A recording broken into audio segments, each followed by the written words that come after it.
बड़ा आसान हो गया था कि बांग्लादेश के मुद्दे पर अपने देश के मुसलमानों के खिलाफ गंदगी उगलना। और यह काम अगर हिंदुवादी संगठन के लोग ही करते तो बात अलग थी, क्योंकि वो काम इसी के लिए करते हैं।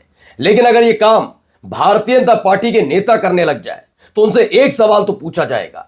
सवाल यह कि थोड़ा बहुत पढ़े लिखे हो या सिर्फ सिर्फ और सिर्फ देश को गुमराह करने के लिए करते हो। क्योंकि कहीं शाहरुख खान पर इनाम रखा गया तो किसी ने शाहरुख खान को गद्दार करार दिया। एक भाई साहब आए जो मौजूदा विधायक हैं, वो कहते हैं कि शाहरुख खान तो भाई राक्षस है और बहुत गंदी गंदी बातें। लेकिन इनकी हिम्मत नहीं है कि बीसीसीआई से पूछ लें, इनकी हिम्मत नहीं है कि देश की सरकार से पूछ लें अगर बांग्लादेश के साथ हमारे संबंध इतने खराब हो ही गए हैं तो उनके खिलाड़ियों को खेलने की इजाजत या फिर नीलामी तक आने की इजाजत किसने दी थी। उनसे नहीं पूछेंगे, ये देश को गुमराह करते हैं। यही गुमराह करना भारी पड़ गया। दरअसल भारतीय जनता पार्टी के पूर्व विधायक जो इस समय रोजगार नहीं है उनके पास, तो वो हिंदू मुसलमान करते हैं, नाम है संगीत सोम। संगीत सोम ने एक बयान दिया शाहरुख खान को लेकर। उनको उसी लहजे में एक व्यक्ति जो समाजवादी पार्टी के नेता है उन्होंने जवाब दे दिया। इस पर बीजेपी नहीं भड़की इतना, उन्होंने अपने मुखौटे को आगे कर दिया, करनी सेना को। अब आप समझ लीजिए बीजेपी और करनी सेना मिलकर कैसे काम करती है। तो करनी सेना को आगे किया गया। करनी सेना का एक कार्यकर्ता मारपीट पर उतारू हो गया, लेकिन यही हो गया उससे गलती। गलती कैसे? दौड़ा दौड़ा कर पीटा गया है। वो भी सेम वही स्थिति जो समाजवादी पार्टी के नेता के साथ करने की कोशिश करनी सेना ने की थी, वही करनी सेना के नेता के साथ हो गया। हालत खराब हो गई।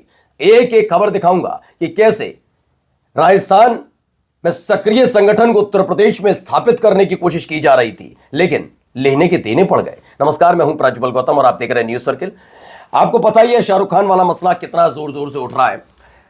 ये मौसमी चीजें होती हैं। मौसमी मैं क्यों कहता हूं बताता हूं आपको।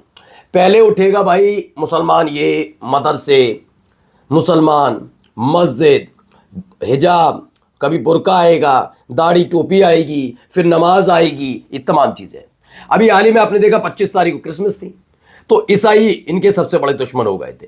इनकी इन हरकतों को अंतर्राष्ट्रीय मीडिया ने भी दिखाया था और बड़ी बड़ी मतलब बहुत फजीयत हुई थी हमारे देश की। लेकिन फर्क किसको पड़ा? किसी को फर्क पड़ा? कैसे उत्पातियों के खिलाफ कार्रवाई होनी चाहिए? नहीं। अब इनके पास नया मुद्दा है बांग्लादेश का, और खास तौर पर बांग्लादेश के उस खिलाड़ी के जरिए मुसलमानों के खिलाफ गंदगी उगलने के लिए एक से बढ़कर एक नेता बैठे हैं। पहले एक नेता का बयान सुना देता हूं इनकी, और अगर ये इनके नेता का बयान नहीं है तो माफी पूरी पार्टी को मांगनी चाहिए और इस आदमी को पार्टी से बाहर निकाल दें। जरा सुनिए क्या कह रहे हैं। अगर रहमान जैसे खिलाड़ी भारत में खेलने आएंगे तो एयरफोर्स से बाहर कदम नहीं रख पाएंगे, हम दावे के साथ कह रहे हैं। सुन लीजिए। समझ लेना चाहिए शाहरुख खान जैसे गद्दारों को कि जिस तरीके की गद्दारी आप देश के साथ कर रहे हैं, ओके, आपको यहां तक अगर आज पहुंचाया तो इस देश के लोगों ने पहुंचाया। आपको अगर पैसा मिलता है तो यहां के देश के लोगों से मिलता है, लेकिन आप उस पैसे से देश के साथ गद्दारी करते हैं। आप कभी पाकिस्तान को चंदा देने की बात करते हैं, कभी रहमान जैसे खिलाड़ियों को खरीदने की बात करते हैं।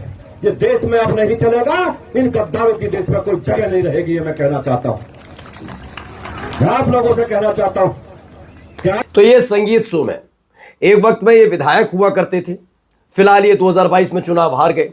तब से घूम घूम कर यही काम करते हैं। सबसे पहले संगीत सोम से मैं ही सवाल पूछ लूं, उसके बाद दिखाऊंगा। ये तो पुराना बयान आपको मैंने इसलिए जानबूझ के सुनाया कि आप इससे समझिए यहां से खेल कहां से शुरू हुआ। इसी पर एक सवाल मेरा संगीत सोम से है। शाहरुख खान देश से बड़े तो नहीं हो जाएंगे, कानून से बड़े तो नहीं हो जाएंगे? नहीं ना। तो शाहरुख खान की उस टीम ने बांग्लादेश के उस खिलाड़ी को जबरदस्ती बांग्लादेश से लेकर आया था? नहीं, वो आईपीएल ऑक्शन में खड़ा हुआ था। आईपीएल ऑक्शन किसके अंतर्गत होता है? बीसीसीआई के अंडर। हाँ, वो स्वतंत्र बॉडी है, लेकिन भारत सरकार अगर चीनी ऐप्स को बैन कर सकती है तो बांग्लादेश के खिलाड़ियों को क्यों नहीं बैन किया? तो गद्दार कौन है ये आप तय करिए। ये देश को गुमराह करने वाला नेता है। जी हाँ, संगीत सोम लोगों को गुमराह कर रहे हैं। गुमराह करने के इनसे 4 सवाल पूछ लिए जाए तो चारों में से एक का जवाब ना दे पाए कि शाहरुख खान ने अगर खरीदा तो पहले वो आया कैसे, ऑक्शन तक पहुंचा कैसे? तो बीसीसीआई गद्दार है नहीं है। फिर बीसीसीआई को भी कंट्रोल करने की अगर जिम्मेदारी किसी की बनती है तो सरकार की, कि अगर वाकई बांग्लादेश हमारा दुश्मन देश हो गया। अभी है नहीं ऐसा, बीसीसीआई ने मना कर दिया, लेकिन अगर ऐसा है तो सरकार क्या कर रही है? घुइयां तो छील नहीं रही थी। यानी सरकार सोच समझ के फैसला ले रही है, लेकिन लोगों को गुमराह करने का काम संगीत सोम कर रहा है। ठीक है। अब इसके एवज में एक समाजवादी पार्टी के नेता है, उन्होंने समाजवादी पार्टी के नेता ने क्या किया कि इनके बारे में बोल दिया ये मानसिक रोगी, हारा हुआ मानसिक रोगी करार दे दिया। इसके बाद एक गौरव चौहान नाम का व्यक्ति है, जिया चौधरी ने एक कहा था, तो गौरव चौधरी सचिव गौरव चौहान करनी सेना का, वो मारपीट पर उतार हो गया। पहले वो वीडियो देख लीजिए, उसके बाद बताता हूं। पहले वीडियो देखिए।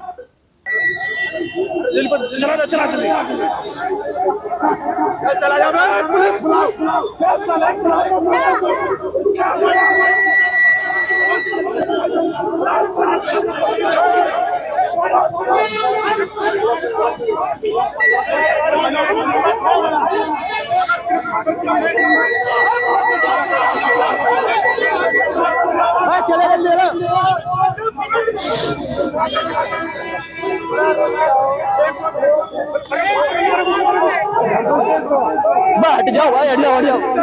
देखते चलिए वीडियो।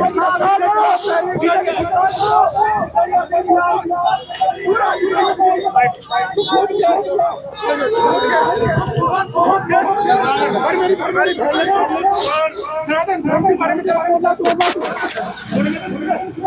बिल्कुल भी ये धर्म के रक्षक बनने आए थे, दरअसल ये धर्म के रक्षक नहीं है। वाकई अगर इन्हें ये संगीत सोम के बारे में कहा तो क्यों उछल रहे हो, इसका मतलब तो एक पार्टी विशेष के लिए काम करते हो, तो करनी सेना का वजूद वहीं तक है, वरना क्षत्रिय समाज भी नाराज हो जाता।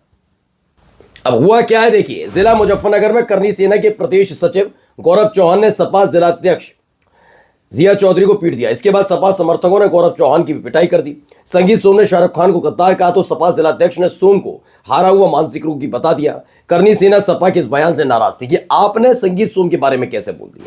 मैंने कहा ना, ये इशारों पर चलने वाला एक ऐसा संगठन है जिसे देश से लेना देना नहीं। अगर देश से लेना देना होता तो शाहरुख खान वाले बयान पर पहले संगीत सोम से पूछते कि सरकार क्या कर रही है, सरकार क्या कर रही है, सरकार है इस देश में या नहीं है ना, तो वो क्या कर रही है उस पर नहीं सवाल करेंगे। भारत पाकिस्तान के बीच जब तनाव और तनाव के बाद क्रिकेट मैच भी खेला जाए, जब तनाव हो तब भी सिर्फ अपना फायदा निकालिए। पूरे देश में जो जो कहे कि युद्ध ये वो, तो वो गद्दार, और उसके बाद तुम युद्ध भी ना कर पाओ और उसके बैकफुट पर आ जाओ तो भी सवाल पूछने वाले गद्दार, और उसके बाद जब भारत पाकिस्तान का मैच हो रहा हो तो तब भी सवाल मत पूछो। कोई सवाल सरकार से तो पूछो ही मत। ये तब क्या करते हैं, ये गौरव चौहान जैसे लोग क्या करते हैं। मैंने कहा ना, एक पार्टी विशेष के लिए सिर्फ काम करते हैं। मैं पहले ही, जब से इन्होंने रामजीलाल सुमन के घर के बाहर तमाशे किए हैं, तब से मैं आपसे कह रहा हूं कि करनी सेना जो एक वक्त में उत्तर प्रदेश में अपना वजूद तलाश रही थी, सत्ता के इशारे पर उसे स्थापित किया जा रहा है। एक ऐसा संगठन जो तमाशा करने के लिए जाना जाता, तमाशा शब्द का इस्तेमाल कर रहा हूं। वरना बताइए कितने ऐसे मुद्दे हैं जिस पर इन्हें सरकार से सवाल पूछना चाहिए था। वो हिंदू बच्चे याद नहीं है जो कफ सिरप की वजह से जिनकी जान चली गई, लेकिन कितने उतरे करनी सेना के कार्यकर्ता, बताइए कितनों के समय, किसी की चिंता नहीं है इन्हें। ये सत्ता के इशारे पर काम करने वाले लोग हैं। आइए देखिए, समाजवादी पार्टी ने भी मुद्दा उठा दिया। मुख्यमंत्री आदित्यनाथ जी अपने स्वजातीय हारे हुए लोगों के जरिए सपा कार्यालय के ऊपर हमला करवा रहे हैं। सपा कार्यकर्ता नेताओं से निवेदन है कि धैर्य रखें। मुख्यमंत्री का स्वजातीय नेता जो अभी सब कर रहा है वो दरअसल हारा हुआ और अपनी खींच दिखा रहा है। चूंकि भाजपा की सत्ता है तो इस सत्ता के दम पर गुंडाई कर रहे हैं। वहां बाकी बात अलग है कि समाजवादी पार्टी को गुंडों की तमगा देने वाली बीजेपी, देख लो आप ही के लोग, आप ही की पार्टी के नेताओं ने क्या क्या, कौन कौन किस किस को पाल रखा है। नमस्कार।